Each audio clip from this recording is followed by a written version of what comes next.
All units proceed to your post assignment. All units proceed to your post assignment. 3, 2, 1, 0.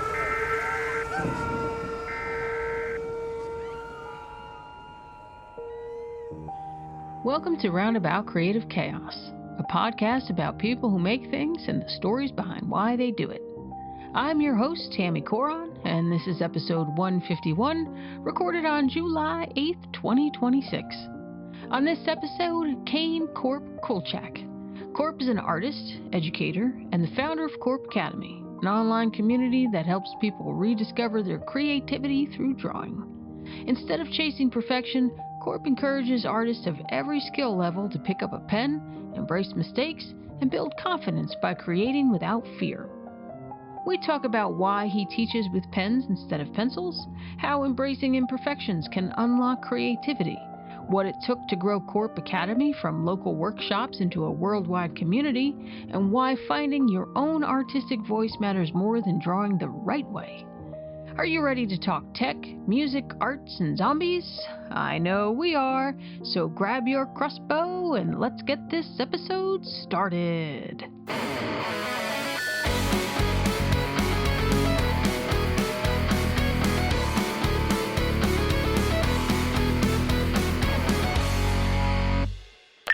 How was your live stream? It was to my premium members of Korp Academy. We drew this like really weird thing today, almost zombie-like. So I think you'll like it. Oh, I love zombies. But yeah, I do like it. Yeah. So that's a 1 hour step-by-step session, just showing them how to draw weird little characters like that. So yeah, loads of fun. Yeah, I was watching some of your videos not too long ago. I mean, so I should probably back up a little bit. I saw you come through on a Facebook feed, right? Right. Yeah. And so I started watching some of your stuff and I was looking through some of your old YouTube videos, some of your new YouTube videos too. I watched you did a zombie face about a month ago. Yeah. Yeah. And I was watching that one. I love zombies. So I was like all in on that. And what I really liked most about your process is one of the very first things you said in one of the very first videos I watched is like, we don't use pencils here. We use pen, we use marker. And I'm like, okay, I got to talk to this guy. I got to figure out what is going on with Korp, how the heck he started doing all this, who the heck he is, and why the hell he's on my Facebook feed. So Korp, tell me a little bit about yourself. How'd you get into all this? So yeah, I was like for quite a long time I just worked in an office. I was just like one of those artists that does a bit of artwork on the side but has a day job that pays the bills. So I did that for quite a long time, for about 20 odd years. Never thought I had anything that I was capable of teaching people. But then after a while I got made redundant from that job. And so it was just felt like a good opportunity to kind of go like, straight into being an artist. I had a fairly decent following back then, about 10,000 followers. And I figured if I can get a small percentage of them buying my artwork, then, I should be able to earn a living from it. And so that's kind of where it started. But the reality was, as an artist, trying to earn a regular income as an artist is so difficult, because 1 month you're doing really well, the next month you're earning nothing. And, the utility bills don't like that when you start paying the bills in that way. So that's why I kind of started teaching people, because I thought if I can have like regular students coming in all the time, teaching them regular, and that will kind of balance out my income a little bit. And then of course COVID hit, and I just took everything. Instead of doing the face-to-face drawing workshops, I took everything online, and it's just grown and grown since then. Turns out there's quite a lot of weirdos all over the place that want to just sit and draw weird stuff with weird people. And so yeah, that's how I got into what I'm doing now. At what point did you gravitate toward art? And was it always art? Was it something different when you were younger? So I've always been able to draw right from a really early age. I can't remember not knowing how to draw or not being better than my peers at drawing. But because it was natural, I never really paid much attention to it, and that kind of went on until like I was in my 30s. Because being able to draw was just one of those things I could do that other people couldn't. But I still had to live a life, still had to get a job, still had a family and stuff like that. But yeah, just always had this like natural little side talent, and decided, yeah, I probably should push it a little bit harder. If I've been given this gift, just not doing anything with it was the wrong thing to do. So yeah, tried being an artist. The artist income just was I need a bit more stability, and so went into teaching, and I love teaching. I love showing people. I love it. My favorite thing is those people that say, "Oh, I can't draw. I wish I could, but I can't draw." And then just sitting with them for half an hour and seeing the look on their face after half an hour when they've drawn something they're really impressed with. So yeah, I guess that's how I kind of I got into it because of a necessity for income, but I carry on doing it out of the love for what it does for people, and how it it just the confidence people get from drawing.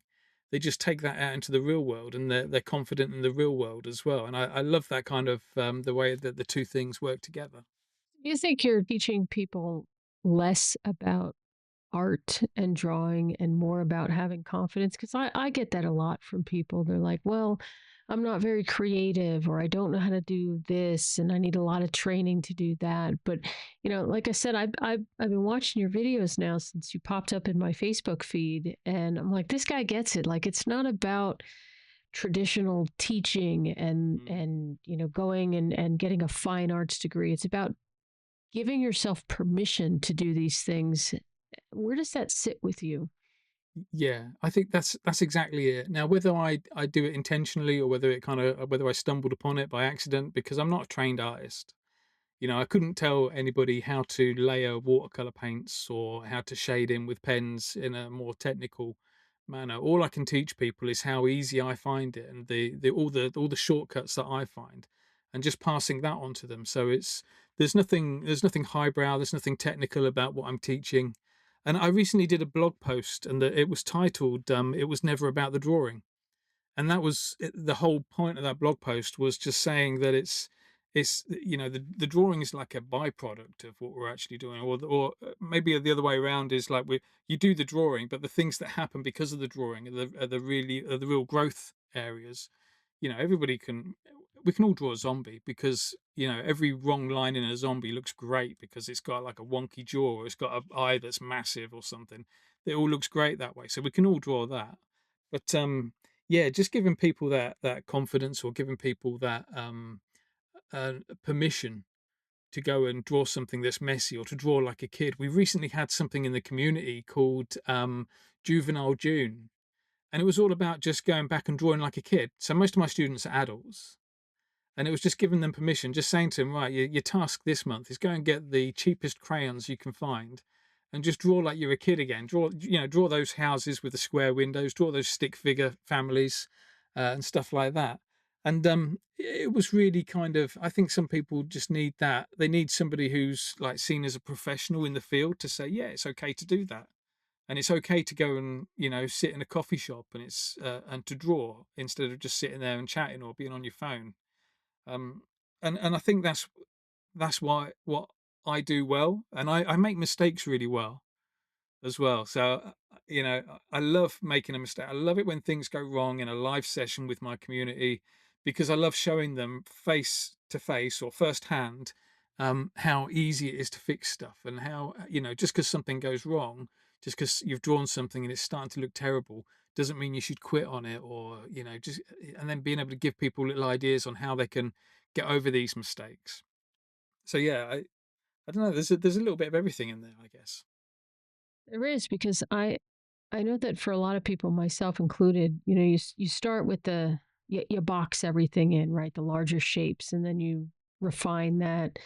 And for a lot of us, it's difficult to get past that. Okay, this looks like crap.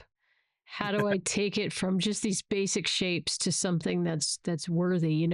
A lot of us, we always see the finished product, right? Oh my gosh, this looks great, and look at the shading and the colors. Again, back up to the top of the show where I said, one of the things that hooked me was when you said, no, we don't use pencils here, Mm, right? We're just going to go all in. yeah. Is that something that you sort of worked your way into, and something you have to mentally force yourself to do, or did it come natural to you? This is just my lack of patience. I I love going in with a pen because I get finished quicker.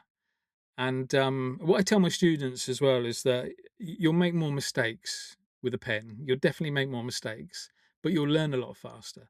And you got to ask yourself, are you learning to draw, or are you drawing to learn? And I like to think that my students are drawing to learn, and so they make those mistakes, they move on, and they've learned something from that, and then they've gone on to the next picture. Um, One of the other things you were saying earlier as well is so I rarely show my students what they're going to draw.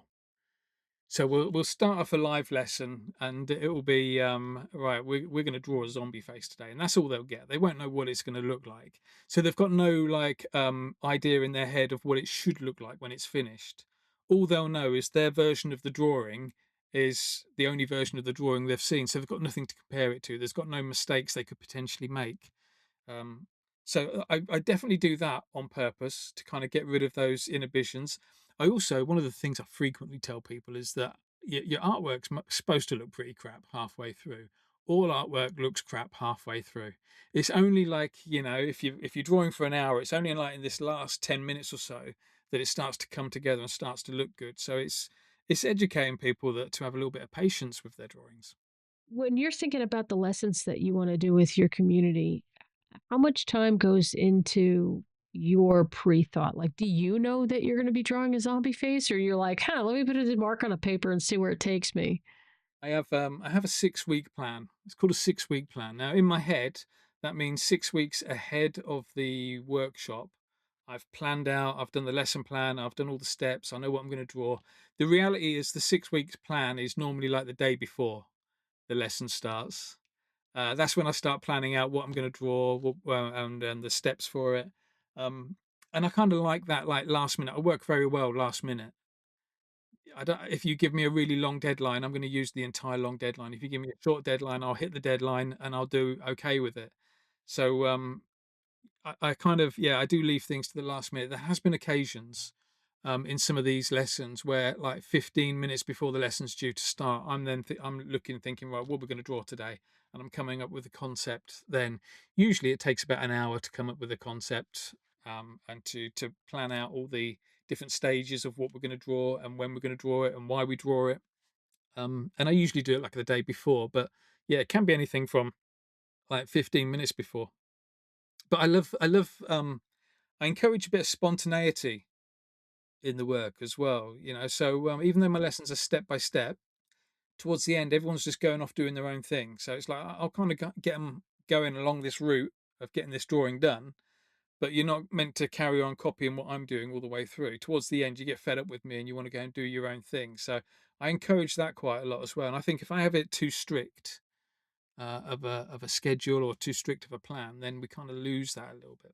How has the whole process of teaching other people this approach to your to just artwork in general changed the way that you approach your own artwork, or has it at all? I mean, have you always been like, just give me a pen, I'm going to do whatever I'm going to do, and it's going to be what it's going to be? Yeah, I think when I first started out, I was a stencil artist. I used to love cutting stencils and spray painting them and getting like photo real artwork, just based on like several layers of different colors.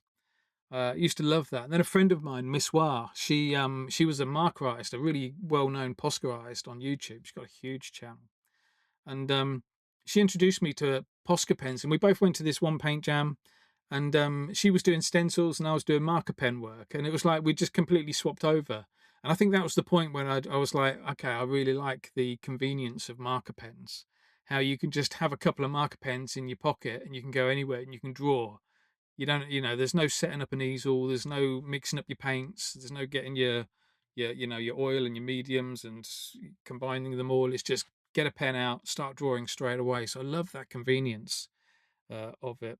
Um, and then I've just not looked back ever since. And the thing is, I use Posca pens quite a lot as well. So paint markers.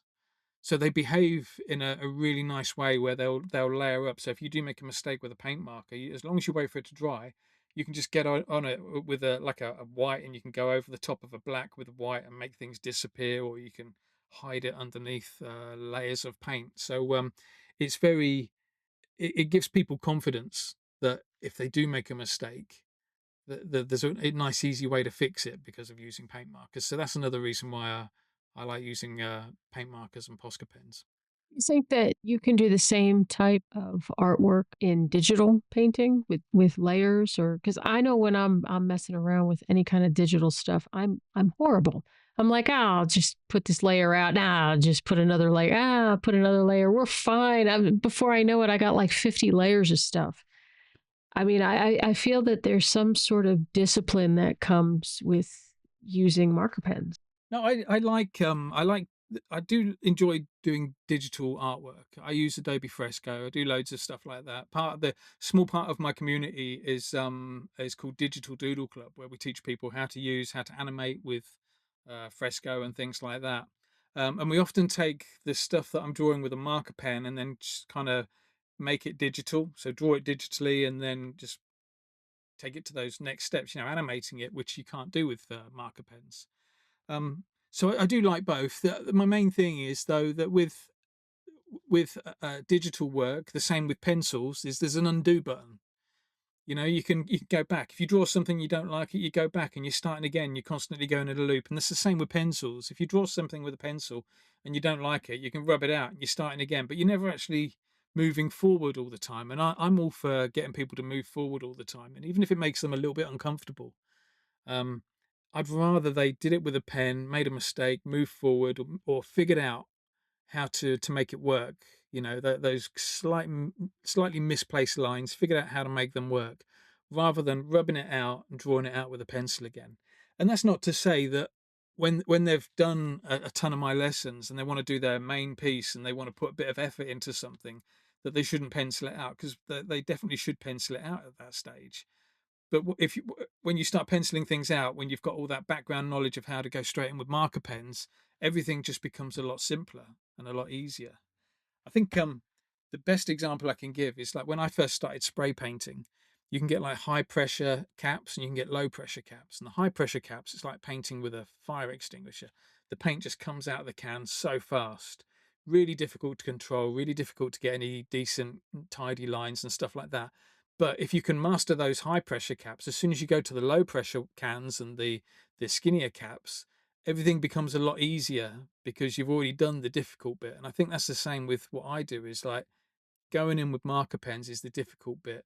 And then when you're doing your own artwork, you can pencil it out, you can map it out, you can put all those little extra bits in there, um, knowing that it'll work out well when as soon as you get the pen lines on afterwards.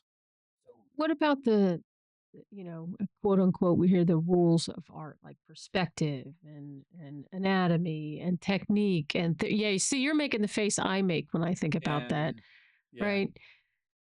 So how Well, do you take somebody who comes into your classes with this idea that, oh, I if I'm going to draw a person, I have to understand the muscular and the skeletal system and the physical anatomy, or if I'm going to be drawing a, I don't know, a room or something with perspective, how do you how do you combat that? so yeah, the thing with when somebody comes to me and they say they want to learn about how to shade in with pens, or they want to learn about anatomy and stuff like that, then I'm straight away I'm comfortable enough saying to them, yeah, my lessons are not going to be for you. There's plenty of art schools out there that will teach you the proper way of drawing art. There's plenty of traditional art teachers out there that will do the same to you now that art teachers do to kids, which is just kind of beat the creative confidence out of them.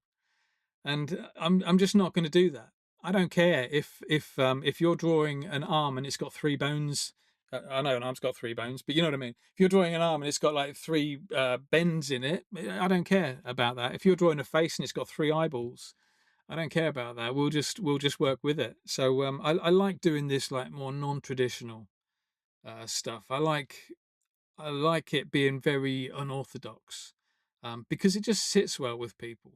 None of us are trying to be um, the next Picasso, or none of us are trying to be serious full time artists. Generally, it's people that just want to have a bit of fun. They just want to unwind for the day. They just want to decompress what a crap day they've had by drawing, something weird like a monster that's got extra eyeballs, and not then thinking, right, I've got to do it right. but actually just thinking it doesn't matter what I do, I can make it look good. And I'd rather do that. Yeah, the whole kind of like perfectionism thing is just got to get past that and just let people just do what they want to do. I just show them how to do what they want to do and do it so it looks good as well. Yeah, the whole perfectionism thing is quite a drag, and it kind of kills creativity at the Mm. same time. Speaking of creativity, do you think that what we draw helps us express who we are, or do you think that it helps us figure out who we are? Yeah, I definitely think. So I draw lots of like um, grumpy looking men, and I can't help thinking that's a reflection on me. So I totally get that, and I also I encourage people like if you're having a crap day, then just draw a character that's having a crap day. It gets it out of your head and puts it on a bit of paper, and I think that kind of stuff helps. So I do think it is a bit of a reflection on us as humans, what we create. Even if it's like a delicate pen stroke because we're feeling a little bit nice today, or whether it's just like grabbing a pencil and scribbling because we've had a rough one and we just need to get the anger out. So yeah, there is a little bit of that in it. But on saying that, the best advice I ever got was, or one of the best pieces of advice was, not to become an art therapist. A friend of mine was an art therapist, and I thought that sounds great. I'd love to be an art therapist. I'd love to actually know that what I was doing was helping people um, work through trauma and things like that. And she said, no, don't do it, because as soon as somebody draws something that's a little bit weird, then you've got to analyze it and you've got to figure out what it is. And then you've got to take it to the nth degree of like who you should inform about this person's feelings and stuff like that. She said, just stick with what you're doing, which is just making people feel good about what they're drawing, and it'll be fine. So yeah, we do get a lot of that, and I think that's why I like drawing the monsters and the zombies and the angry people and the weird people and the unorthodox stuff, because that's just how most people live their lives, I think. Where did the worms come from? You've got this worm that you're always drawing. I want to hear more about that and how that popped into your head. So one of the things I get asked a lot by people like who are emerging artists, I guess, is they want to know how to come up with their own character. And the best bit of advice I can give them is going through how I came up with mine, which is, don't even pay any attention to it. Don't even try and come up with your own character. Where mine came from was a project I was doing called it was the Boston Sketchbook Project. So Boston over in the US, and they've got like there's a library there full of like these little tiny sketchbooks, thousands and thousands, tens of thousands there must be now. And the project was that they give you a theme, you fill in the sketchbook, you send it back, and people can check out the sketchbook. And one of the pages I did in there, my theme was the writings on the wall. So it was like those things. For me, that felt like it was those things that were definitely going to happen. That were the writing was on the wall. It was always going to be. And one of the things I couldn't get was why I could draw and why other people couldn't draw. And so I tried to kind of explore that a little bit. And what I did was I just drew around my right hand because I figured that my I don't know what's special about my right hand, why it can put a line in the right place. I don't know why that works. So I drew around my hand and I just drew little faces on each finger. And as I drew these little faces on, I thought, oh, that looks quite interesting. It was a dead simple thing to draw because it was like a sausage shape with a circle on the top, two eyes and a mouth, and that was it. And so that kind of just worked with me. And I thought, okay, I'll explore that a little bit more. And I started drawing it more, and then it made it wobbly. And then as years went by, they started growing like arms, and feathers, and ears. The eyes became a bit more elaborate.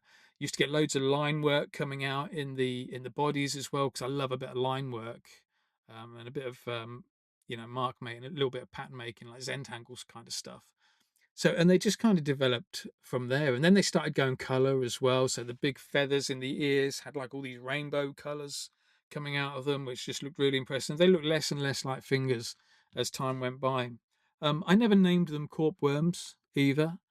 That was just, somebody else just called it a corp worm. And I don't know who it is to this day. I can't remember who it was, but they called it a corp worm. And I was like, oh, yeah, okay, I'll go with that. And so, yeah, corp worms were just a thing. What I love about them as well is they're dead easy to draw. And if ever I'm stuck with a sketchbook or a bit of paper and I can't think of what to draw, it's just draw a quick cork worm. And by the time I finish that, I've got some other ideas knocking around my head that I want to explore as well. So it's a great way of just kind of starting off. How'd you come up with the name Corp?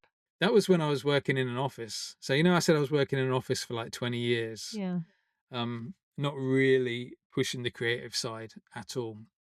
And I was working for a soft drinks firm in the UK, and they asked me. I had a decent job there. They asked me to produce to do the a cartoon for the company newsletter, and so I did this cartoon for the company newsletter that was pretty much taking the mickey out of the recruitment process, and that we'd recruit terrible people because our recruitment was so bad. And somehow or another, the cartoon managed to get into the newsletter and got sent around to like 5,000 different people. And a fair chunk of those people worked in HR and were offended by what I did. But, if I was Gerald Scarfe and was doing a cartoon for a newspaper that had feedback, I'd be hitting the spot. But I wasn't. I was working in an office where you shouldn't really be poking your peers like that. So yeah, it didn't go down too well. Cut a long story short, I ended up on a final written warning because of how how bad it was. And it was like I can't do anything wrong anymore, so I need to behave myself. I need to do everything by the book. And somebody just one day called me corporate Kaine because I was just being corporate with everything I did, and it kind of stuck. And I love the fact that it stuck. And I'm old enough as well that I was able to get like corporate as an Instagram handle and the domain name and stuff like that. So yeah, it worked out quite well for me. A lot of people say creativity is something that you either have or don't have. And in fact, you come in and say the exact opposite, that it's a skill you can recover. Can you sort of elaborate on that? Yeah, I definitely think how easy it is to be creative is something you either have or you don't have. But with a little, not even a lot of effort, just a little tiny bit of effort, a little bit of time, anybody can be creative. They just need to know like certain tricks or certain tips. I love the fact that some of my students tell me that my voice lives in their head, and then as they're drawing, they can hear me saying, double line that, make that line wonky. It's too smooth. Make it wonky. It will look better, and it's easier to draw a wonky line. And so, yeah, I've never really bought the whole kind of some people are creative, some people are not. But on that, I know that there's people I know who, if you give them a pen and a piece of paper, they'd be stuck. If you give me a pen and a piece of paper, I'm happy. I'm away. I'm doing stuff. Um, but those people that are stuck, they're not creative. They just don't know where to start. And that's where I see my job. And my job is not to teach people how to be creative. My job is to teach people how to start making lines, and then you know what people are like. Once they start on a route, they're going for it. They just need to know where to start and what to do. Most of your students are adults, right? Yeah. How do you break down the walls that some of them may have had from their childhood creativity to their adult creative inhibition? We're told, the sky is blue and the green is for the grass and you can't really think outside of that box. And if you do something that is not, you know, within the normal parameters of what we all expect, it's not good, or we're going to judge you because it's not good. How do you break down those walls for your adult students? I would imagine for the younger students it's a little bit easier, but even nowadays, even kids are getting knocked down for their creativity. Yeah, to be fair, I find it more with the kids that join, that because they're going through it, because they're at school and they're doing their art lessons at school, and they've got their art teacher that is teaching them a curriculum rather than teaching them to be an artist. And they're teaching them about art rather than teaching them to be an artist, which I think are two different things. So yeah, I think some of the kids struggle with it. Some of the adults, I think, are more on board. I think anybody that just kind of flicks through my Instagram straight away sees that, oh, this guy don't care. He's just he doesn't care what he draws. He'll draw anything, and and the reins are off, the leash is off, and you can do whatever you want. So I find that most adults that join in, they don't need much convincing. That they're happy just to follow what I'm doing. I sometimes I really push them. Sometimes I really push them to draw the weirdest stuff just to see if like this person who looks like an average adult with a proper job and a proper family, is about to go and cook lunch or whatever like that and feed their kids. And then I take them away for a little while and I teach them how to draw a head that's been cut in half, where you've got like the top half of the head and the bottom half and the drips of blood in between. And it's like, what you're just gonna not even ask a question? You're just gonna go ahead and draw this with me, and they do, and I love that. I don't know. I think that's one to ask my community. I was like, why they trust me so much with things like that. But yeah, I find that bit quite easy. Let's talk about your community a little bit and the trust that they have to have in you. I mean, you're as far as I understand it, you encourage your students to post their work to the community. Is that Mm. correct? Yeah, yeah, pretty much nowadays. So this happened like a couple of years ago. When I first started the Korp Academy, it was face to face. It was in my studio in the UK, and it was just a handful of students. When my first 3 lessons, one person turned up for 3 lessons, and I was so close to just quitting on the whole thing. I thought this isn't going to work. But then, like six weeks later, I had like 15 people turning up regular. Had to add extra sessions, so it's worth like digging in and sticking with it. Um, when I first took it all online, it was just the lessons. There was no community space, so people would like come in. They'd do a few lessons, few live lessons with me. So they'd get like the Zoom calls with me, and then they might leave. But a couple of years ago, a friend of mine introduced me to Kajabi, which is where I could host a community of people. So it's yeah, they just kind of log into this community space, and they've got a wall where they can post photos. They've got other areas where they can take up drawing challenges. And what I love about it is everybody's of the same mindset. There's nobody in there that's going to be a dick and say, you can't draw or this is toy. They're all of the same mindset where it doesn't matter if your drawing is from like you're just starting out or whether you're an accomplished artist. Everyone's encouraging and being a bit of a cheerleader in there. So and it's probably the biggest change I've made in my business that has helped me the most is putting the community side in there because we're making friendships. It's crazy. I was online the other day and we do this thing called the drawing room, and it's just where we kind of just hang out online. Everyone's doing their own drawing, and we're just chatting in the background. And as we looked on screen, there was somebody that had got up at 3:30 in the morning in Australia that was in there with us. There was somebody else in Germany that was in there with us. There was a couple of people from the US who were in there with us, and they're all talking to each other like they're best mates because they catch up on a weekly basis, probably more than you would your friends that live locally to you. And I just love the fact that your vibe attracts your tribe, and these people just kind of all get together and support each other and are looking out for each other and making these friendships over such a huge distance. Did you ever anticipate when you got started this would be where you're at? I still don't. I still don't get it. I still find it really odd. I still don't think I don't know if it's humble or what, or it's just what's it called, where you kind of like you're not like imposter syndrome. Mm. There's just there's a little bit of that just kind of hanging around. I don't understand why people enjoy what I do because I think as well because I'm not a great consumer of content. I can't sit and watch somebody draw for a couple of hours, but I can draw for a couple of hours and broadcast it and have people sitting there watching me. But I can't do it the other way around. So I don't really understand why it works. I just know that it does, and I trust the community enough to, the fact that they turn up regular, and the fact that we've got people in Australia waking up at 3:30 in the morning just so they can join a live lesson with me. That's enough for me to say that okay, I must be doing something right. Um, and yeah, I guess yeah, I just enjoy that part of it. It's a bit surreal, when It you've really got is. people showing up at 3 a.m. to Mm, watch your stuff. And I get what you're saying about not being a consumer of the content. I hear that a lot from people, especially content creators. It's like mm, right. I feel like they're busy creating the content and they have very little time to consume the same type of content. And I'm not even sure if it's that. I think if I had the time, I'd probably still struggle to, just sit and watch somebody, or I would be my worst customer. That's how bad it is.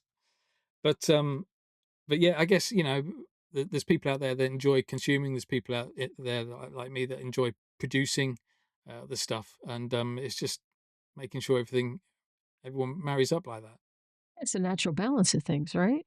I think so. Yeah, yeah. I mean, it's not to say that I've not, been to art lessons and things like that where I've really enjoyed myself, but it's just not really my thing. And I just think it's incredible when I don't I always think all I'm doing is teaching people the real basics of drawing, just real simple techniques, stuff that anybody can adopt. It's not stuff that you have to practice lots. It's just stuff that you have to remember. And you remember it because I've repeat myself so much. And it's just incredible that I think I'm just doing that. But then when every now and then I ask people for like reviews. It's always good to get a review. And, put it on Trustpilot or put it on Google so that people know what I'm about. And then I read some of these reviews, and it's like I had no idea I was helping these people in this way. One guy on YouTube was telling me about that, who was a former soldier who was suffering from PTSD, and his hands would shake a lot. Couldn't stop his hands shaking, so he'd watch my tutorials and he'd try and copy along with what I was drawing. And he said it's just amazing that after like 5-10 minutes of him copying along with what I'm doing, all the shakes have gone, and he's able to like just be normal again for a little while. And it's stuff like that that it just blows my mind, because I don't do it for that reason. I love that that's one of the byproducts, but I do it for a much simpler reason. But yeah, it's just the way it hits people is it can be incredible. What is that simpler reason? Like I said, it started out as a way to earn an income from doing a bit of drawing. I color in for a living. That's just crazy. Straight off. That's my job. And it started off as simple as that, and it just started off. I love that. When you get that look on people's faces when you've shown them something, and they're like, "Oh, it's that easy. I didn't know how to do that, and now I know, and it's that easy." I love kind of doing that kind of stuff with people. So I'm just showing them the simple bits, and there's just like a handful of simple techniques that I teach that are easily adopted, easy to remember, easy to reproduce, and it just sends people on their way really nicely. So that's my simple reason for it. There's not. I don't set out. Like I said, I'm not an art therapist. I don't set out to, um, help people that are struggling with depression. I don't set out to help people that have got PTSD or all of those kind of things. But they're naturally drawn into the community and what I'm doing, and what I'm doing is helping them. And I kind of like the fact that it's a byproduct rather than an intention.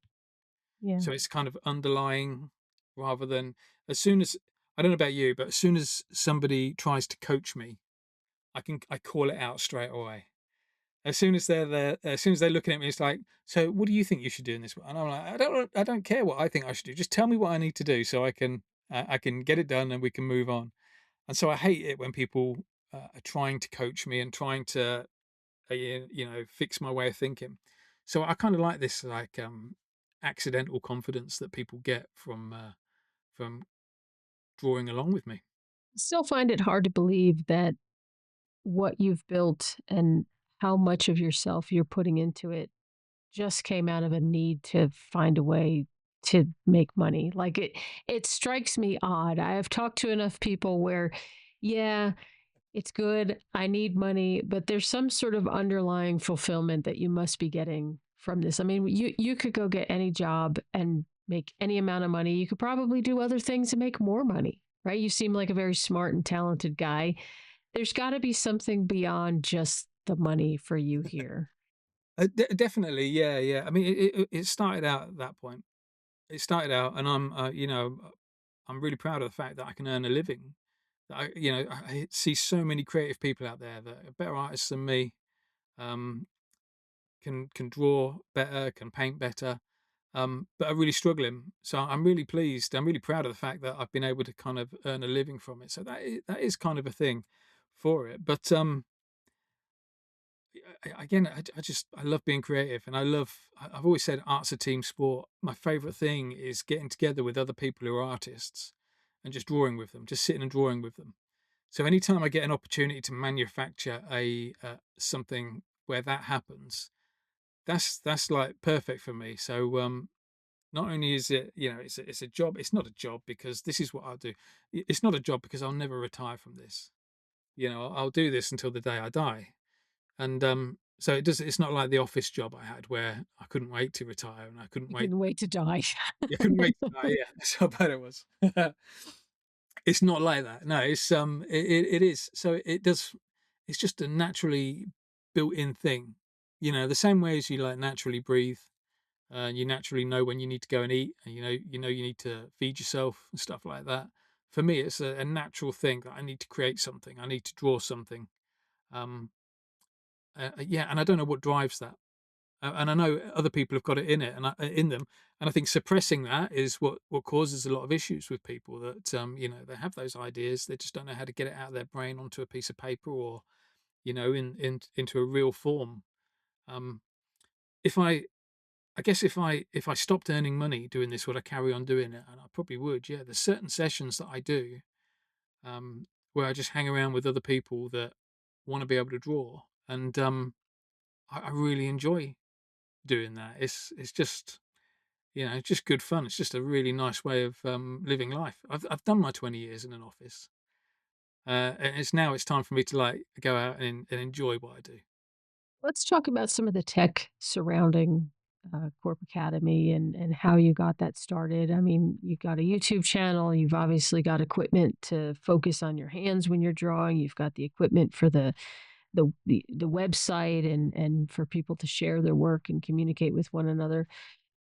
Are you a technical guy? And if so, how did you pick your technology? If not, how did you find someone that you trusted to help you with the technology? I've got one of those.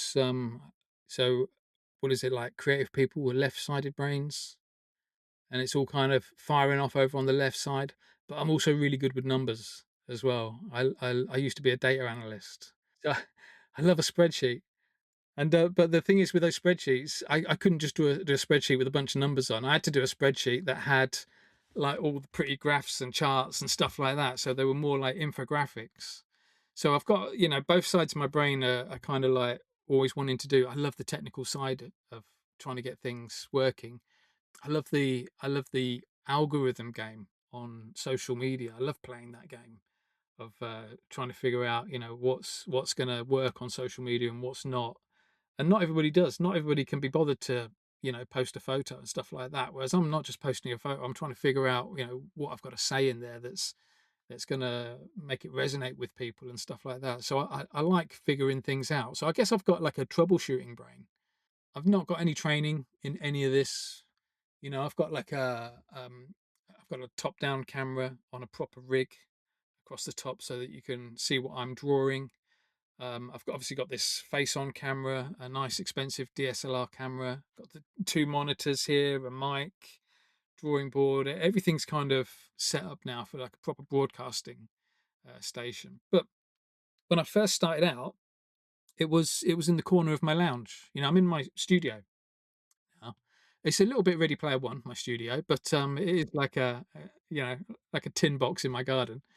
But I like that. From the outside, it looks like yeah, it looks terrible, but from the inside, it's nice. But yeah, when I first started out, I was in the corner of my lounge. It's in the corner of my lounge with a really old web camera that had some sellotape wrapped around it that was holding it to, like those mobile clothes rails. It was one of those that was balanced on a little tiny desk as well. So if you knock it, the whole thing's falling over, but it was all like taped together up there. And then I had this one monitor and screen, and I used a mobile phone to record me. So, and I love the fact that it started from those kind of like humble beginnings of, I don't know what I'm doing. I'm just going to wrap it all together and see what happens. And then it just, you kind of replace bits here and there, and now it's quite a nice setup. The arm, for example, the arm that's holding this camera in place is probably more expensive than my whole setup when I first started. I was just scrambling for leftovers and all sorts. But yeah, I love the technical side of it is great fun. The whole kind of I use a bit of software called Ecamm. So I've got a Mac. I use Ecamm for recording and broadcasting on as well. And just figuring that out was just loads of fun. Um, so yeah, I guess one of the things I'm guilty of is I'll spend more time doing pointless things with technology than actually doing something that's going to put the or was it shift the needle to earn me more money or to get me more clients or stuff like that.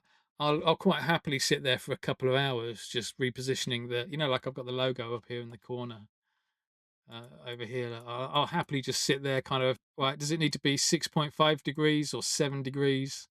Nobody else going to notice that kind of stuff, but I'm I there am for feeling me. called out right now. Where's your logo? You need a logo.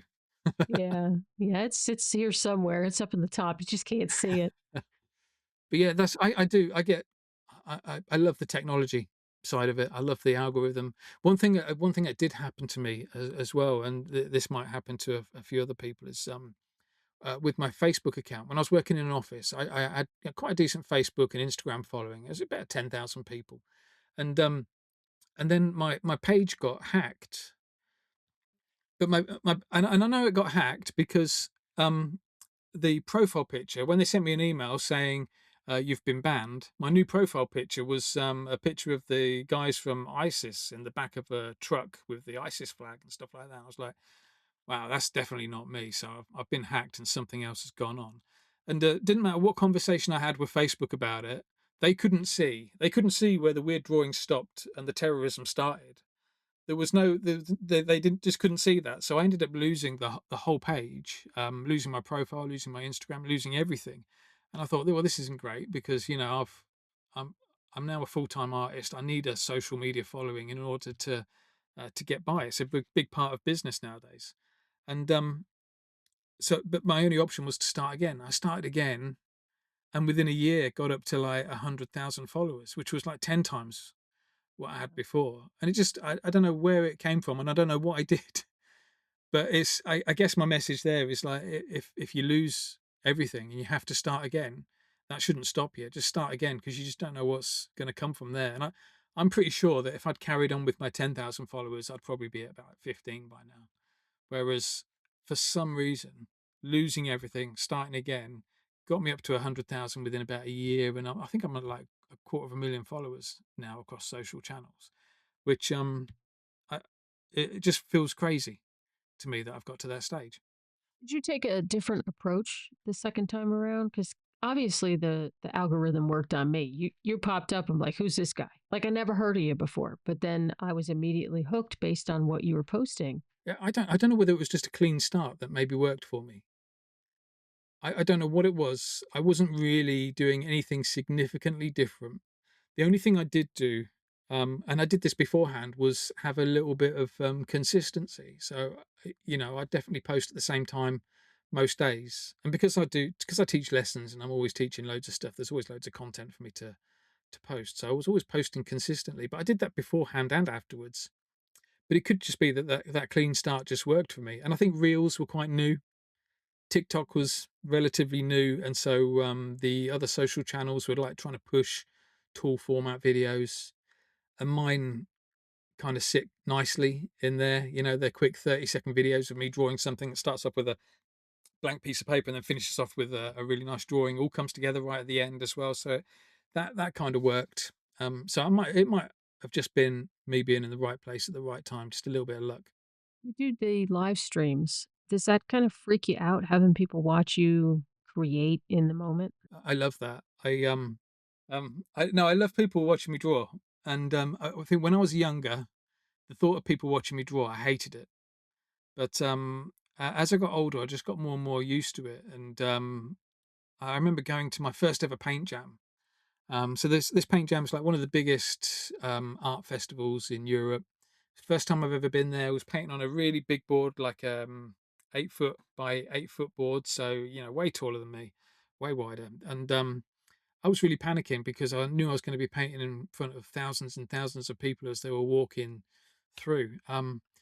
and I just got so nervous that the guy I was painting with. I was like, I can't do it. I'm not going to do it anymore. But he insisted. He pushed me. And instead of just, like nowadays, people would be like, no, it's okay. If you can't do it, you don't need to do it. Back then, it was like, just stop messing around. Let's just get it done. It'll be fine. And I'm glad he did push me, and I'm glad he did make me feel uncomfortable, because I think because I was that uncomfortable when I actually did it, just the elation afterwards of finishing this piece and having everybody see it and having people kind of walking past and thinking, right, or even saying they're coming back later, and they come back later and they see it in a different light and it's nearly finished. It just gave me such a buzz, and from then, I've just always been okay with people watching me, and there's a sick part of me that loves it when I make a mistake in front of people, because I love showing off that actually it's no problem. You can make mistakes and it'll be absolutely fine. There's always a way around it. I don't know. I'm all about the editing. Post production. Don't see my mistakes. If I do a live session with my students, right? I do a live session. It takes me 1 hour to prep it, takes me 1 hour to record it with them, and then it takes me like 10 minutes to edit it, because all I'm doing is cutting out the bit at the front where I say hello to everybody, and then putting a thumbnail at the end so that the YouTube next watch these next videos can come up. That's all I'm doing. I'm just cutting off the front and the end. Maybe bleeping out a few swear words if it's been that kind of a session. I don't spend a lot of time editing, but when I do spend a lot of time editing is when I have to do the pre-recorded ones. I do pre-recorded ones, and I thought they'd be easier. I thought there'd be less stress because it's not a live session, nobody's watching. I can do it at my own pace. But the reality is, when I do the pre-recorded ones, I'm doing stuff and I'm thinking, oh, that didn't sound right. Let me say that bit again in a different way.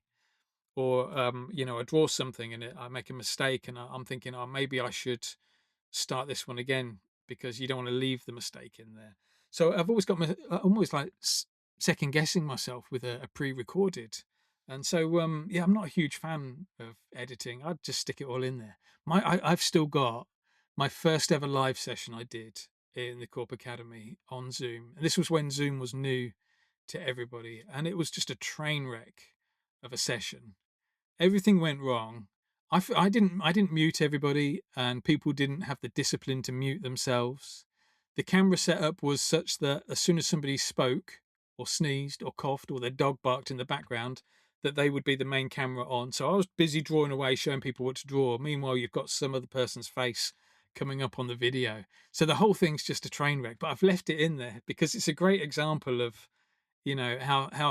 how far I've come, but also a great example of not being afraid of doing things wrong and making mistakes. And it's I could have edited it, and I could have made it so that it was a much easier video to watch from a drawing point of view, but I like the experience people get from it. I like having it in there and showing people and saying, that's where I started, that's how bad it was.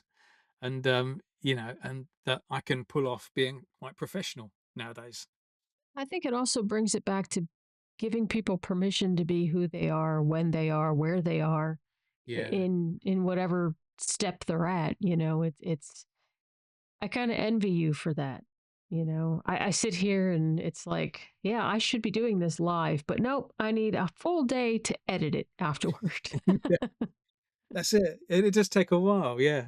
Um, on the flip side, I've done artist interviews as well. I used to do, wasn't a podcast. It was just some YouTube, regular YouTube videos, live broadcasts, where I'd interview artists, and would the artist would draw something, and the plan was that the audience would then draw along with it, but we'd also I'd be asking the artist questions along the way about why they've drawn it, because I don't think every artist can draw stuff and explain why they draw it in such a way. So I'm there to kind of like bridge that gap and help people learn from it. So I did a few of those, and I'm envious of people like you who can kind of like do it offline, and then put it out there, then edit it, make it sound good, polish it, and then put it out there. I never felt confident enough to, weirdly, I never felt confident enough to do it without anybody watching. Does that make sense? It's all about balance. It takes all kinds to make this world go round, doesn't it? Though. Yeah. Yeah, exactly. Yeah, and too many people want to conform. Too many people want to just blend in, and I think that's what most people are. They're scared of sticking out. What is it they say? The nail that sticks out gets hammered down. I love that saying, and but I'm all for people like I tell people that, as humans, you might want to blend in, you might not want to stand out, but as an artist, it's your job to stand out. It's your job to do something that you don't think anybody else is doing, and to really push the boundaries and, make mistakes, do things wrong, do things that are unique to you. And yeah, encouraging that is something that you don't get a lot of in your day to day life. But as an artist, it's like second nature. You should be doing that all the time. Enjoying the show? Good. We want to keep it that way. If you have a guest suggestion, a story to share, or just want to get in touch, send a message to interviews@roundaboutcreativechaos.com. Now, where were we? There's a series of 13 questions we ask in this second part. And are you familiar with Marcel Proust at all? I wasn't until you sent me a link Oh, with you cheated. So you know what the questions are. I specifically, because I remember you put on there that sometimes they're better not being read, and it's better to have a spontaneous. But you can't send me a link and ask me not to click it. So I had a quick look, but what I tried to do was just sort of scan it really quickly and not think too much about it. And it's like, right, okay, just move on, move on, move on. So I didn't spend too much time on it. So I've forgotten most of the questions. All right. Well, So let's see how it goes. we'll All right. So let's go for these 13 questions for you. The first one, what is your favorite word? yeah, so I remember this one. The first word that came to me was wonky. I love the word wonky, and the main reason for that is because the way I teach people to draw, I'm always telling them draw a wonky line. Don't draw a perfectly smooth line. If you're going to go after perfectionism, draw a perfectly wonky line. Wonky lines are easier to draw and they look much better as well. And I use the word wonky so much in my lessons. It just really works for me. And even so much that because I get Chat GPT to kind of like look at the transcripts of some of my YouTube videos to help me write a little bit about the YouTube video. And Chat GPT is just like every single thing it suggests to me is like you've got to have wonky in the word. I was like, okay, you're overusing it a little bit now, but it is my favorite word. Yeah, I'm going with wonky. What is your least favorite word? We kind of spoke about this earlier, and it was perfect, perfectionism, perfectionist, anything like that. That's my least favorite, just because every time I've seen it used, it always seems to kill creativity. Um, And so, the amount of parents that I talk to that say their child's a perfectionist, therefore they don't draw, and I'm like, that doesn't make any sense to me at all. So, yeah, if I could take one word and get rid of it, it would be perfect or perfectionism, just because it's overrated. Which do you like the most? Books, movies, music, or games? Easy. This is music all day long. I never read. I've read one book in my entire life, from start to finish. But I'm just not a reader, not a consumer. Um, Movies, yeah, I could take a movie every now and then, but music is definitely the one for me. I listen to a lot of music when I'm working. I One of my favorite things, when you're listening to your favorite guitar solo or something like that, and it makes the hairs on the back of your neck stand up. My ambition is to be able to be in a place where you can produce a piece of artwork, a silent piece of artwork that when somebody looks at it, they get that kind of feeling. I think you can only do it through music or maybe even film. But yeah, that's why I like music. I often use music lyrics in my song in my artwork as well. This is not part of the 13 questions, but what was the one book you read? Oh, God, it was don't ask me why. It was the autobiography of a guy called Johnny Spate, who I think he wrote a British sitcom called Only Fools and Horses. And so that's all he was. For the life of me, I've no idea why I picked that book and why I read it all the way. I think it was. I think it was. I didn't want to go to my grave not reading a full book. So I think that's all it was. Not even a Never class. would have guessed. I never would have guessed it was that book, but there you go. It was okay. It wasn't a great read by any means, but it was like I need to. I don't want to be one of those people who's never read a full book. So that's why I did it. Did it. I've ticked the box. I can move on. Don't need to read any more books. You did say you do watch movies occasionally. Hopefully, you can answer this question. Who is your favorite fictional character? This one I kind of struggled with. I don't lend a lot of I think because I know they're fictional characters, I kind of struggle with having a favorite with them. So yeah, I don't know, because I know that it's somebody else's idea. It's weird. It's like I've got like favorite people, I guess, and I've got people that I look up to and stuff like that. But when it comes to a fictional character, I'm struggling. I guess at the moment, Captain America is probably the closest I'd get to my favorite fictional character, only because I'm watching the films at the moment, and you know, it's Captain America over Stark all day long. Oh, we could change the question a little bit. What is the favorite type of character you like to draw? Oh, it's zombies and monsters. Always. I have to stop myself. If I could do the Zombie Academy, it would be called the Zombie Academy, and I'd just teach people to draw zombies every single day. Um, because there's so many different things you can do with them, so many different styles, and they're so liberating as well. So yeah, there's your quick answers: zombies. You And you I got think you, my vote. yeah, I thought you'd like that one. Oh yeah. Where's the most interesting place you've ever been? I think I'd have to say, me and my wife took a holiday to New York, and I really loved being over there in New York. Everybody just seemed the right amount of grumpy for me. I've just like I felt like I found my people. You know, even the people that were in the service industry just couldn't give a shit about how you felt. They were like, "I'll take." They're throwing the change on the counter and wanting you to get out of the shop. So, and I kind of like that, not having to none of the fake politeness. It was like everyone's just being themselves, and it's good. So I enjoyed New York, and obviously the cultural side of it as well. We didn't get inside, but we walked down where Andy Warhol's factory was, and just places like that. And it just, you know, felt good to be around those kind of places. Who is the most interesting person you've ever met? So I got to be honest. When I read the questions, this is the one I got stuck on, and Okay. I spoke to, I went into my wife and I said, "Have I met anybody interesting?" Which is probably not the best way to rephrase the question. And yeah, she came up with a perfect person. It's a kid that that I met a few years ago called Noah, and uh, Noah is a disabled kid, couldn't talk, couldn't move. Was well, he could move. He was in a chair, couldn't control his own body movements and things like that. And you know, a real a kid that was really struggling with life, and he for some reason he had like an affection towards me, just enjoyed what I was doing, enjoyed me going to visit him, stuff like that. I still don't understand why it was, but you know, you could visibly see him get excited if I was there, and it felt so innocent and pure, and it was just great. And he started, him and his dad started off this project called the Background Bob Project.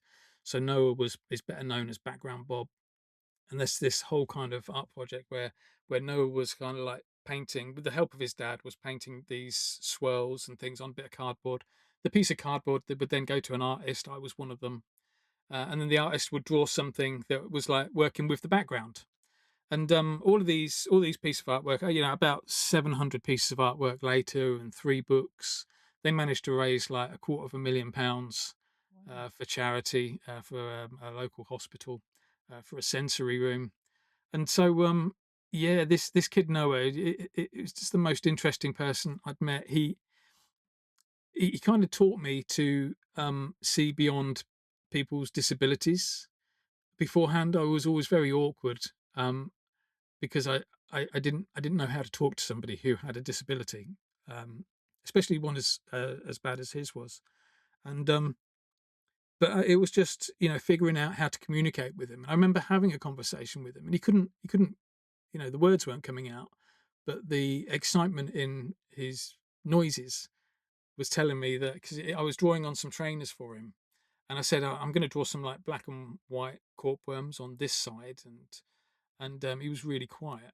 And I thought, oh, okay, this isn't going well. And then I said, well, and then I thought on the other side, I'd do some colourful ones with like rainbow colours and stuff like that. And he got really noisy and really excited about it. And then his mum turned around and said, oh, that's really good talking, Noah. And I was like, okay, yeah, I'm having, we're not talking with words, but we're having a conversation here. And so it was just amazing to kind of be able to do that. And that's what I found really interesting about him, is just that there was definitely loads going on underneath that he wasn't able to kind of get out there. My favorite thing about this kid was when his dad used to bring him in his chair. He used to come to my studio, but the door to my studio is a massive studio, but the door to the studio is really narrow. And so to get his chair in, his dad had to grab Noah's arms and put them on his lap, crossed over, so that he didn't bash his arms on the door. And he would always do that. And then his dad has to go off and do something, asked me if I'd just keep an eye on Noah for a bit. And I was like, yeah, I'll keep an eye on Noah. And then I was walking around with him, and as I was walking towards the door, Noah got both his arms and just put them like that automatically. And I was like, "Oh, you're such a wind up." It's like I could see that he was doing it on purpose to his dad all the time, just making it difficult, just having his arms flailing about. But as soon as he knew his dad wasn't there to move his arms, because I was there, he knew exactly what he was doing. And so there was just loads going on under the skin that I learned from that kid. I think you answered or at least spoke to another question about, can art make someone feel the back of their hair stand up on their neck? And I think for Noah, yours did. So Yeah, like I say, I don't know what it was. His dad said it might just be that you're wearing a cap and you've got a beard. It might just be that he loved. But he loved coming to my studio. When I used to host paint jams at my studio. We'd get like 30 artists all doing big spray painted murals, and he'd just hang around for the whole day. It was a nice day trip for him. And the only reason I got in touch with him, I remember doing it. I did a corpworm piece that had sleep is for the weak written on top, and then it had a few corpworms in there. And his dad contacted me, and I didn't know Noah at this stage. His dad contacted me and said, can I buy that piece? It's something that, our son doesn't sleep during the night much, so we never get any sleep, and this sleep is for the weak piece really spoke to us. And I was like, I'm really sorry, it's already sold, but I can do you another one. So I asked how many people were in the family, and I did a worm for each member of the family, and I reproduced the sleep is for the weak thing. And that's how we became friends through a bit of art, and still really close friends with them now. Yeah, he's definitely the most interesting person I've met, and he's definitely the most interesting thing that art has unlocked for me. what is something you own that cannot be replaced? So you know, I said about like the fictional characters, and I struggle to invest in a fictional character. I'm the same with like objects. My wife is very nostalgic, very sentimental, and sees the value in objects, not the financial value, but the sentimental value in objects. But I kind of really struggle with anything like that. So I was trying to think about what kind of stuff I had that was irreplaceable. And it wasn't, it was the cliche stuff. It was the family. That's the stuff that's irreplaceable. Anything else, if I lost it, I'd get over it. I'd be fine. So, yeah, I know that's a really dark answer, but nothing holds particular. No physical objects hold particular sentimental value to me. I don't think that's a dark answer at all. I'm kind of the same way. I'm just like, whatever. I just get over it. I don't know what it is, but yeah, I struggle to invest emotionally in objects. Forgive me. My cat has decided he wanted to be part of the podcast. Cats do. You won't believe the amount of live broadcasts I do, and then I look up, because what I like doing when I'm doing a live broadcast is I have everything on gallery view, so I can actually see people drawing. 9 times out of 10, I can't actually see what they're drawing. I can just see the look on their face, and generally, it's like if I look up and everyone looks confused, I know I've gone a bit wrong and I'm making a few mistakes. But if everyone's looking happy, then I'm good to go along. And every now and then I look up, and there's always a cat's backside, just kind of in camera shot. They just don't care. All right, let's see. Where were we? What have you changed your mind about in the last year? Face Again, this is a boring answer. Facebook ads. I always everything I did was organic. Every bit of growth I had as an artist, as a business, was all organic. It was all natural. It was all just put the post out there, see if it's got traction. Um, but then about a month ago, I put some Facebook ads on, and the ads have just like, doubled what I do in 6 weeks. So there is that. A more interesting answer would be how I've changed. Like, so in my 20s, I couldn't imagine being on camera in my 20s. I couldn't imagine teaching people. I couldn't imagine public speaking. I couldn't imagine drawing in front of people in my 20s. But then just something happened in my 30s, and I don't know when it was or what happened, but everything kind of switched. Like you think like in your 20s, you're an adult and things don't change from then. You develop until you're in your 20s, and then you just live out the rest of your life. For me, it was like the 30s was such a big change for me. So yeah, yeah, I know it's not like in the last year, but it definitely in my 20s, everything switched.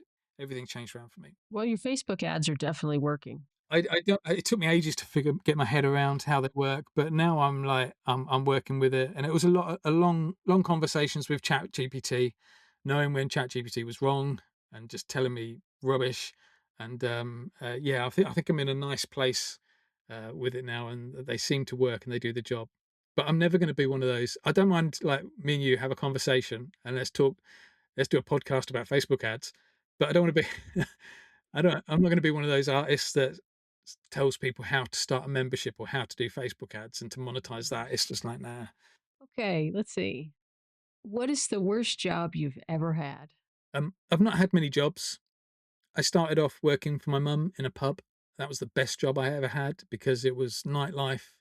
It was, working at the same time and being out at the same time. So I loved that job. Then I went to work in a bookshop creating posters, and then I worked for this soft drinks firm. That's the only three jobs I've ever had. So it would be working for the soft drinks firm. Um, I loved working with the people there, but towards the end, just before I was made redundant, you could tell they didn't want anybody there. You could tell from the top down, the investment in the building had gone, and all they were after doing was making people's lives as uncomfortable as possible, so they didn't have to pay redundancy. So the people would just kind of naturally leave, and the churn would just save them loads of money. So the last few months there was awful, probably the most depressing time of my life. So does that mean that Korp Academy is your full-time gig now? Yeah, yeah, yeah. Corp Academy. So I call it corporate industries, and under corporate industries, you've got me as an artist, and then you've got Corp Academy as the drawing school, I guess. But yeah, this is full time income. Do you do commissions then? I know one of the early decisions I made was never to do commissions because they were just sapping me because people would pay me. First of all, I said to people that I'll only do commissions if I decide what I'm going to paint. You can't say to me that can you do a painting of Freddie Mercury for me? I'm just not. He's I'm so not. cute. Yeah, I know, cute, cute, brilliant, and I've got nothing against pet portrait artists, but nothing depresses me more than having to paint something for somebody else. I became an artist so I could do what I wanted to do. But then what was happening was I was telling people, yeah, you can commission me, you can pay me to do an art piece of artwork, um, but it's got to be whatever I want to do. You can maybe pick out a couple of colors, and that was it. And then, but I was doing a few commissions, and I was losing the will with those as well because people were like paying a big deposit, and then it was like, oh, I suppose I need to go and get this artwork done. And that's not how I want to feel about creativity. I want to do something and be excited about it and then sell it afterwards. And so, yeah, big decision for me early on. And I think any artists should just scrub commissions. Don't bother with them. Listen, man, I feel the same way you do about artwork, about software development, about Mm, any of that stuff. I love clients, but I don't want to work for them. no, It's- no. The clients come after the work. Yeah, you do the work, you do the painting, you do the bit of software. Have you seen my Doodle Deck app? I have not. Oh man. So the whole kind of like I know this is a bit of a segue, but No, I love segues. That's why we call it roundabout creative chaos because there's no straight lines here. They're all wonky. you got a lot of editing to do to make this make sense. Um, but the whole kind of AI being able to, me use plain English and it develop an app for me. I developed this thing called Doodle Deck, and it just helps people draw. So it's just a little bit of software, I guess. It's a tool more than an app. It's a web app, but it looks, it lives on your phone like an app. And all it does is it delivers like little drawings. So you kind of shuffle these cards, and it delivers a little character for you. You draw that character. It delivers a little character like that kind of thing. So it'll give you the body, and then the next card will be a face, and it'll be any kind of random face. So, and then a mixture of all these different cards, you'll get different characters, and that's all it's doing. It's just helping people draw. But I've spent so much time on it, like developing it and putting drawing challenges in there and videos. If you get a chance, have a look at it. There's a guest version, so you don't even have to give me your email address or anything like that. So I don't want to gatekeep anything in there. There is still a pro version of it, so I can make a bit of money from it. You know me. But there's a guest version where anybody can just download it, use it, get a bit creative, and yeah, it's just a nice, easy way of kickstarting people's creativity. But yeah, that's that whole kind of like, if somebody said to me, "Can you create a bit of software?" I'll be like, "No, I'm not doing that." But just playing with this is so much fun. What is your greatest achievement? Greatest achievement is, aside from the cliche answers, I've got 3 kids. I've got a wife. I've been happily married. I've been with my wife. We first got together when we were 13 years old, and I'm pushing 50 now. So we've been together for a long time. That is, Wow. I love that. I love being able to tell people that. And but that's a bit of a cliche. That's a boring answer. My greatest achievement is being able to earn a living from colouring in. I just every day I wake up and I think I'm so lucky to be able to do what I do, and I put in the hours, and I put in the early shifts with working in an office, and I've done all the boring commutes to different locations and had all the boring meetings and done all of that. Um, but yeah, my greatest achievement is being on the other side of that and being, you know, doing this and being able to call it a job and, you know, pay the bills with it. On the flip side, what is your biggest regret? Oh, mate, not doing it earlier, I guess, would be the main one. But then, everyone reminds me, you got to do these things at the right time for you. Like I said to you earlier, I developed a lot, changed my mental side of me, changed a lot in my 30s. So I wouldn't have been able to do this in my 20s.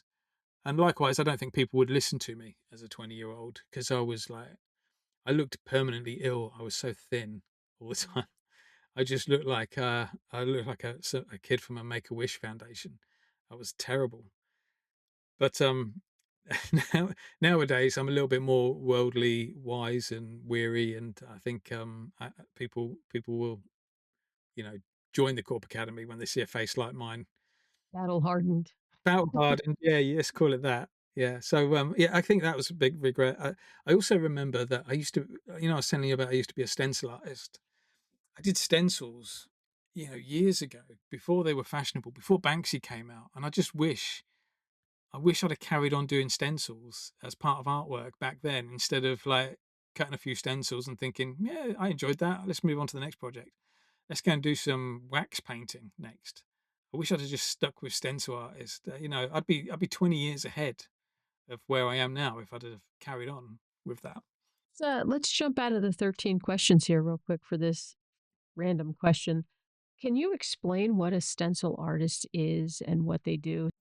Yeah, yeah. So the very basic side of it is you've got a piece of paper, you cut a shape in that piece of paper, you hold it against the wall and you spray it, and when you remove it, that you've got a piece of artwork. Now, one of the things I love about it is it's like one of the oldest forms of artwork. So when you look at the cave paintings, one of the first things they were doing was putting their hand against the wall and spitting the pigment against them, so that when they moved their hand, there was the stencil of a hand on a wall. So it's one of the earliest forms of art. Um, I love taking it to that extra level though, of like you'd cut a shape, and it would be like maybe the outline of a face, something like that, and you'd spray that. Then you'd cut another shape, and it would be like slightly smaller, a slightly more contrasted version of the face, and you'd spray that. And then you cut another one, another one, another one. And as you build up like 5 layers, and they're all slightly different colors, going from light to dark, it starts to, you step back far enough, starts to look photoreal. And I loved that. I loved the fact that you could get this like almost photographic look from a piece of art that essentially was just 5 layers of paint. Um, the other thing I like about it was you do all the hard work in the studio. That's when you do all your thinking. That's when you do all your like cutting out and stuff like that. And then when you actually get out onto the street or when you get to a paint jam, it all comes together really quickly because you just hold a layer up, spray it, next layer, spray it, next layer, spray it, and within a couple of minutes you're done. So it's a really nice, easy way of being very productive on the street, and um, but without having to spend hours and hours. So when you created it, I would imagine that you would have to sort of take a different approach because you're sort of thinking in negatives. Is that kind of true? Yeah, yeah. Generally, what I would do was I would start. So if you think of any picture you see, if you think of it tonally, so from like really dark to really light. Yeah, and you've got some stencils that will you'll cut out that will be all the really dark bits. You've got some stencils you'll cut out that will be all the really light bits. I always started in the middle and then worked out from that. So you did that middle like mid-tone grey maybe, and it would just be the outside the silhouette of a face shape, and then you'd spray the dark grey and then you'd spray the black over the top of that, and then you'd spray the light grey and you'd spray the white over the top of that, and that's how you got to think about it. And one of the things, yeah, there's a fair amount of people that will use computers and use Photoshop to kind of get their stencils just right. What I loved doing was taking a photo, blowing up a photo nice and big, taking a bit of acetate, putting that over the top of it, and then just marking out with a Sharpie what you think are all the dark pieces of this photo that you've got, and then moving that bit of acetate off, put another bit of acetate on, and then just drawing around which you think all the next pieces, and then cutting them out. So it's not it's there's a lot of your own kind of movements and it's a lot of your own thought process that goes into it, rather than just running it through a filter on Photoshop. I don't think I have it in me to be a stencil artist. I don't think I do now. No, I mean I've got terrible arthritis in my hands, so just holding a blade for hours and hours because it's not a quick job either. I can't imagine it would be. So, what do you fear the most? I fear. So one of the things I heard a while back that really stuck with me and really scared me, um, was about how quickly families forget about each other. And it was a case of like how many generations need to pass before you don't know anything about that top generation. So like if I think about, I don't know, if you think about like a great grandparent, so like your parents, about. Most people do. Your grandparents, you probably know about. Your great grandparents, chances are they probably passed before you were around. And, do you really know anything about them? Do you know what kind of personality they were? Whether they were kind, whether they were mean, whether they were talented, what their hobbies were. You just don't know those kind of things unless it gets passed down through the generations, which I don't think people do um, a lot. And so that kind of hit me, and I kind of thought, wow, I've got three kids. There's a chance that my kids are not going to know much about me, and their kids are probably not going to know anything about me at all. And I found that quite sad and quite scary. And again, probably going a little bit too dark for this, but there's no funny answer for it. But yeah, it was. I guess that's the thing I fear the most is being easily forgotten, or being yeah, just kind of losing it. And I think that's another thing that kind of triggers people's creativity, especially mine. I like putting lots of stuff out there. I like putting lots of my personality in what I do so people can look at what I've done in years to come and think, okay, yeah, he was a bit of a weird one. Yeah, I'd be happy with that. If my great great grandchildren were like, oh, yeah, do you remember great great granddad Corp? He was a strange one, wasn't he? Somebody's going to unearth something decades from now and be like, we've Yeah, heard of the great corp worms, and now we have one that's fully intact right here. yeah, yeah. I'll go and bury a few now. See what You I can get. should. You need to. All right, listen, I expect a really, really good answer from you on this one, Mr. Zombie Okay. Guy, because if not, I'm not publishing this episode. We'll just leave it at that. What would you do in a zombie apocalypse, and who would you want by your side? So I think obviously I'd be the number one portrait artist because I love drawing zombies at the moment, but I've not actually got any real zombies that I can just go out there and be inspired by. It's all kind of coming out of my head. Um, so yeah, I'd be the portrait artist. I'd be, like the guys that sit on the streets and people come and sit down next to them and then they just draw them in a like caricature style. I'd be doing that. maybe kind of flip around the caricature. So there'd be like a real ugly face sitting there on a park bench, and I'd sit here and draw them as a normal human. Put yourself in like a little shark cage, you'd be fine, right? Well, yeah, I guess if we were assuming that zombies are bad and are going to want to eat me, yeah, Wait, I you kind of don't think figured. they are? No, I kind of figured zombies might just be like just living their everyday life, just dead. you know, Could be, could just be. just just kind of hanging out, just doing things that normal people do, just kind of stuck behind a mobile phone. Have you ever seen the movie or read the book Warm Bodies?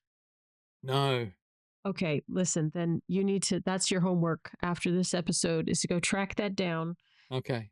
Maybe it'll get you back into reading. You can say I read 2 books because it's really good. It's about zombies, but this one particular zombie he's just like an everyday guy, but he's a zombie. So Yeah, there's that. I don't see why that wouldn't happen. I think we've been conditioned by Hollywood to think that zombies are bad. They could be all right. I hate to think that, when I die, if I get caught up in a zombie apocalypse, that when I die that I'm gonna go running around trying to bite people in the neck. I I just wanna be a bit more chilled out than that. Yeah. Well, I can honestly tell you that no one in, I don't even know how many years it is.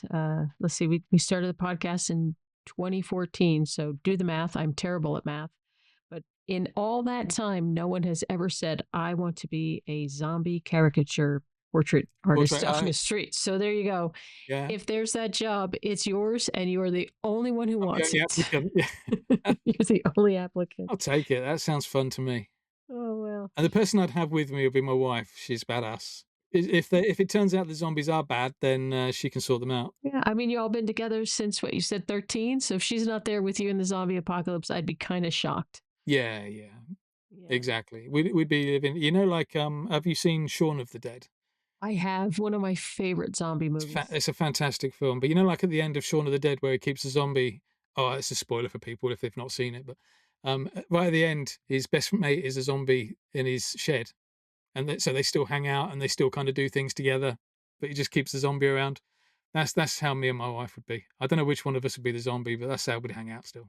It doesn't even matter, right? You still be together. It doesn't matter, yeah. I don't Yeah. care. Well, listen, man, I had a great time talking with you today, and I'm so glad that we were able to make this happen.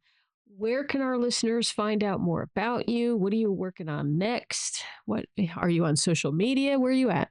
Yeah, so, the best place to go is to my website. Go to korpacademy.com, and that's Corp with a K, korpacademy.com, and, everything kind of that you need to know about me is on there. Social media wise, I've got a few different names and tags on different things, but if you just Google Corp Academy Facebook, it will take you to where your preferred social platform is. Next thing that I'm working on is I'm working on I've got a premium launch coming up in the next few weeks. So that's where people who are Corp Academy members can get the full experience, which is like the 9 live sessions a month. The 1,000, they get access to the 1,000 tutorials that I've got. At least 100 of those must be zombie tutorials as well. So yeah, they'll get access to all of that. So I'm concentrating on that over the next few weeks, and then who knows after that. I don't like to have any long-term plans. I like to fly by the seat of my pants, see what comes up.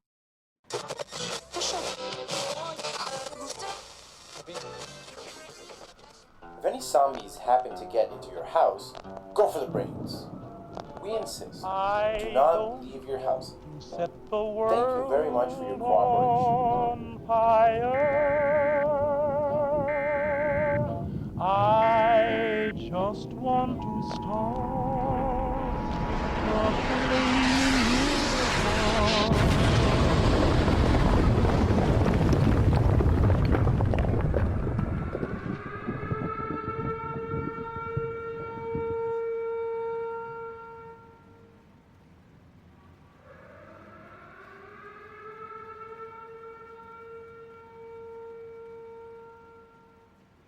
Well, folks, that wraps up another episode of Roundabout Creative Chaos. You can find us on the web at roundaboutcreativechaos.com.